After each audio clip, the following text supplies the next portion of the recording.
നമ്മളുടെ ഭംഗി എന്ന് പറയുന്നത്, മനുഷ്യന്റെ ഭംഗി എന്ന് പറയുന്നത് നിറത്തിലാണോ ഇരിക്കുന്നത് ഗായത്രി? എനിക്ക് അങ്ങനെ തോന്നിയിട്ടില്ല. എന്നെ സംബന്ധിച്ചിടത്തോളം എല്ലാ മനുഷ്യനും അതിൻ്റെതായ ഭംഗിയുണ്ട്.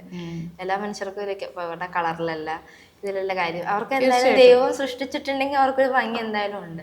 ആ ഒരു വിശ്വാസമുണ്ട് എനിക്ക്. പക്ഷെ എന്താ പറയാ, നമ്മളിപ്പോൾ ഓരോരുത്തരെ അവരുടെ ബോഡി ഷെയിം ചെയ്യുമ്പോഴാണ്, കളിയാക്കുമ്പോഴായിരിക്കും, അവരുടെ കുറവുകൾ പറയുമ്പോഴാണ് ഒരു പോയിന്റ് വെച്ച് അവർക്കത് എന്തായാലും ഫീൽ ആവും, ഹേർട്ടാവും. അങ്ങനെയുള്ള കാര്യങ്ങൾ എനിക്ക് പ്രത്യേകിച്ച് പറയാനുള്ളത്, നമ്മൾ കുഞ്ഞില് എന്നൊക്കെ എൻ്റെ വീട്ടിൽ നിന്നാണ് ആദ്യം, നമ്മൾ തമാശക്ക് എന്നെ കളിയാക്കത്തില്ലേ വീട്ടിൽ നിന്നാണെങ്കിലും, അവിടുന്ന് നമുക്ക് തുടങ്ങും. ലൈക്ക് അവിടുന്ന് നമ്മുടെ ചൈൽഡ്ഹുഡ് ഗ്രോ ചെയ്യുന്ന അനുസരിച്ച് നമ്മൾ ഇൻസെക്യൂരിറ്റീസും മെല്ലെ മെല്ലെ ഗ്രോ ചെയ്ത് തുടങ്ങും. അത് പിന്നെ ഒരു പോയിന്റ് എത്തുമ്പോഴത്തേന് നമുക്ക് നമ്മുടെ തലയിൽ തന്നെ രജിസ്റ്റർ ആവും. ഓക്കെ, നമ്മുടെ വീടുകളിൽ നിന്ന് സത്യം പറഞ്ഞാൽ മാറണ്ടല്ലേ ഇത്, ഈ ഒരു തോട്ട് തന്നെ മാറേണ്ടത്.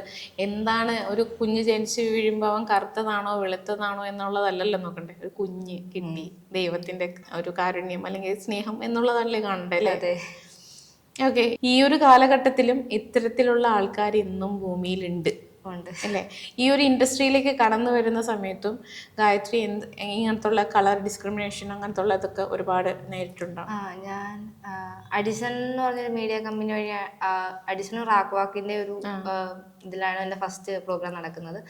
അവിടെ വന്നപ്പോഴത്തേന് എനിക്ക് സത്യം പറഞ്ഞാൽ അതിനെപ്പറ്റി വലിയ അറിവില്ലായിരുന്നു, ലൈക്ക് കോമ്പറ്റീഷനെ പറ്റി എങ്ങനെ. അപ്പോൾ പിന്നെ കുറെ പേടികളുണ്ടായിരുന്നു, മറ്റേ എന്താ കാസ്റ്റ് എങ്ങനെയായിരിക്കും, മറ്റേ ഗ്രീൻ സ്ക്രീൻ. അതുകൊണ്ട് എങ്ങനെ തുടങ്ങണം എന്ന് അറിഞ്ഞില്ല. പക്ഷെ അവിടെ ദയാമാം എന്നൊരു പുള്ളിക്കാരുണ്ടായിരുന്നു, മാം എന്ന മാനേജിങ് ഡയറക്ടർ. മാം പക്ഷേ ഇരുന്ന് എനിക്ക് സംസാരിച്ച് പറഞ്ഞു തന്നു, മനസ്സിലാക്കി. മാമാണ് എനിക്ക് ഏറ്റവും കൂടുതൽ കോൺഫിഡൻസ് തന്നു, ട്രൈ ചെയ്ത് നോക്കുക, എന്തായാലും ആഗ്രഹമില്ല, വിട്ടിട്ട് പോകണ്ടെന്നുള്ള രീതിയിൽ പറഞ്ഞത്. അവിടുന്ന് തുടങ്ങി എനിക്കിപ്പോഴും ഓർമ്മയുണ്ട്. ഞാൻ ആ സ്റ്റേജിൽ നിൽക്കുമ്പോൾ അവസാനം ടൈറ്റിൽ അനൗൺസ് ചെയ്യുന്നിടം വരെ എനിക്ക് ഉറപ്പായിരുന്നു എനിക്ക് കിട്ടത്തില്ല. ഞാൻ അത്രയ്ക്കും, കാരണം ഒരു 25ഓളം പാർട്ടിസിപ്പൻസ് ഉണ്ടായിരുന്നു എൻ്റെ ഒപ്പം. അവരെല്ലാവരും കാണാൻ നല്ല ഭംഗി, എല്ലാവരും ലൈക്ക് ഒരു പകുതിയോളം ആൾക്കാർക്ക് നല്ല എക്സ്പീരിയൻസ് ഉണ്ടായിരുന്നു.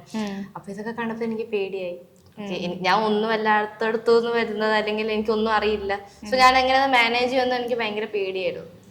പക്ഷെ ആ സ്റ്റേജിൽ കയറിയപ്പോൾ ഞാൻ ഒന്നേ വിചാരിച്ചോളൂ, ഇത്രയും കഷ്ടപ്പെട്ട് വന്നു, ഇട്ടിട്ട് പോരുത്, മാക്സിമം കോൺഫിഡൻസോടെ അറിയാവുന്നത് നല്ലോണം ചെയ്യുക, ഇറങ്ങി വരിക.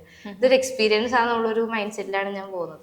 കോമ്പീറ്റ് ചെയ്തത് അവിടെ ചെന്ന് അറ്റൻഡ് ചെയ്ത്, ആൻഡ് ലാസ്റ്റ് നമ്മുടെ ഈ ഫസ്റ്റ് റണ്ണറപ്പും ടൈറ്റിലും രണ്ടുപേരെ വിളിക്കുമ്പോൾ എൻ്റെ ചെസ്റ്റ് നമ്പർ വിളിക്കണം. ഓക്കെ, ഞാൻ ഫസ്റ്റ് റണ്ണറപ്പ് കിട്ടി, വെറുതെ ആയില്ല വന്നതെന്ന് പറഞ്ഞിട്ടാണ് പോയത്. പക്ഷെ കിട്ടിയപ്പോൾ ശരിക്കും സന്തോഷമായി. അതിലും എനിക്ക് സന്തോഷമായത് ജഡ്ജസ് ആണെങ്കിലും അവിടെ നമുക്ക് ടീൻ ഉണ്ടായിരുന്നു, മിസ്റ്റർ ഉണ്ടായിരുന്നു, കുറെ ഓഡിയൻസ് ഉണ്ടായിരുന്നു. അവിടെ കുറെ പേരൻസ് വന്നിട്ട് സംസാരിച്ചു. പേരൻസ് മോക്ക് കിട്ടണം എന്നൊക്കെ ആഗ്രഹം ഉണ്ടായിരുന്നു, മോള് നല്ലതായിരുന്നു, നല്ലതായിട്ട് ചെയ്യുന്നു, ലൈക്ക് അവരുടെ ഭാഗത്ത് റെസ്പോൺസ് കിട്ടിയപ്പോൾ എനിക്ക് ടൈറ്റിൽ കിട്ടിയത് ഏറ്റവും കൂടുതൽ സന്തോഷമായത് അതായിരുന്നു.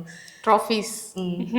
ആ ഒരു വാക്കുകൾ കേൾക്കുമ്പോൾ ഉള്ളിലുണ്ടാകുന്ന ഒരു ഇൻസെക്യൂരിറ്റിക്ക് ഒരു ബ്രേക്ക് കിട്ടിയില്ല ശരിക്കും. ഇപ്പോൾ ഞാൻ കുറെ മാറി, എൻ്റെ കുറെ കാര്യങ്ങൾ ഇപ്പോൾ live with that.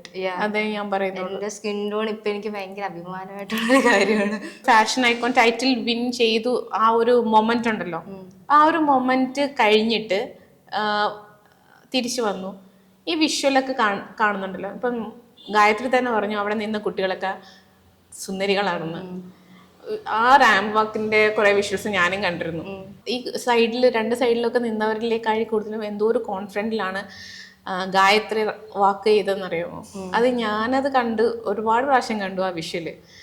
ഇപ്പൊ ഗായത്രിക്ക് എന്ത് തോന്നുന്നു ആ വിഷ്വല് കാണുമ്പോ? ഭയങ്കര ഞാനായിരുന്നു നടന്നതെന്ന് ഞാൻ ചിന്തിക്കാറുണ്ട്.